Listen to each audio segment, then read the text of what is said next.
പറഞ്ഞ കോൺവെക്സ് ലെൻസാണിത്. ഇതാണ് concave lens. നമ്മളുടെ ഇപ്പോഴത്തെ എക്സ്പെരിമെൻറ്റിൻ്റെ പേര് കോൺകേവ് ലെൻസ് എന്നാണ്.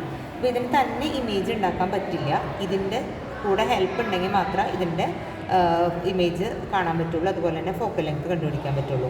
അപ്പോൾ ഇതാണ് അതിൻ്റെ ടാബുലർ കോളം. ഇതിൻ്റെ ആദ്യത്തെ ഭാഗം എന്ന് പറഞ്ഞാൽ കോൺവെക്സ് ലെൻസ് മാത്രം വെച്ചിട്ടുള്ള ഭാഗമാണ്. അതായത് നമ്മൾ കോൺവെക്സ് ലെൻസിന് ചെയ്യുന്ന അതേ എക്സ്പെരിമെൻ്റാണ് ഇതിലെ ആദ്യത്തെ പാർട്ടിൽ ചെയ്യുന്നത്. അതായത് U15 എടുക്കുന്നു, V അളക്കുന്നു, 20, 25, 30, 35 അങ്ങനെ U അളക്കുകയും മാറ്റുകയും അതനുസരിച്ച് V കാണുകയും അതിൻ്റെ ഫോക്കൽ ലെങ്ത് കാണുകയും ചെയ്യും. അപ്പോൾ നമ്മൾ നേരത്തെ ഫോക്കൽ ലെങ്ത് കോൺവെക്സ് ലെൻസിൻ്റെ അതേ പ്രൊസീജിയർ തന്നെയായിരുന്നു. അതേ ലെൻസ് ആയതുകൊണ്ട് 10 ആയിരുന്നു ഈ കോൺവെക്സ് ലെൻസിൻ്റെ ഫോക്കൽ ലെങ്ത്. അപ്പോൾ 10 ഞാനിവിടെ എഴുതിയിട്ടുള്ളത്. അതേ കാര്യങ്ങൾ തന്നെ ചെയ്യുന്നു.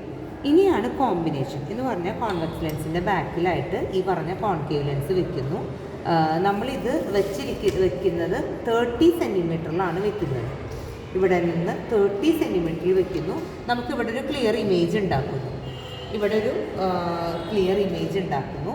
അപ്പോൾ 30 ആണ് നമ്മുടെ U. V നേരത്തെ പോലെ തന്നെ ഇവിടെ നിന്ന് ഇവിടെ വരെ അളക്കുന്നു. അപ്പോൾ എനിക്ക് 22.5 ആണ് V കിട്ടിയത്. UV/U+V ഇട്ട് കൊടുക്കുമ്പോൾ എനിക്ക് 12.85 ആണ് കിട്ടിയത്. ഈ 10 എന്ന് പറയുന്നത് F1ഉം ഈ 12 എന്ന് പറയുന്നത് ക്യാപിറ്റൽ F1. ഇത് രണ്ടും ഈ ഫോർമുലയിൽ ഇട്ട് കൊടുക്കുക. അതായത് F(F1) / F1 - F ഈ വാല്യൂസ് ഇട്ട് കൊടുക്കുമ്പോൾ ഈ F1 ഇതിനേക്കാൾ ചെറുതായതുകൊണ്ട് ഒരു മൈനസ് വാല്യൂ ആണ് കിട്ടുക. -45 എന്ന് കിട്ടുന്നു. -45 ആണ് ഈ കോൺകേവ് ലെൻസിൻ്റെ ഫോക്കൽ ലെങ്ത്.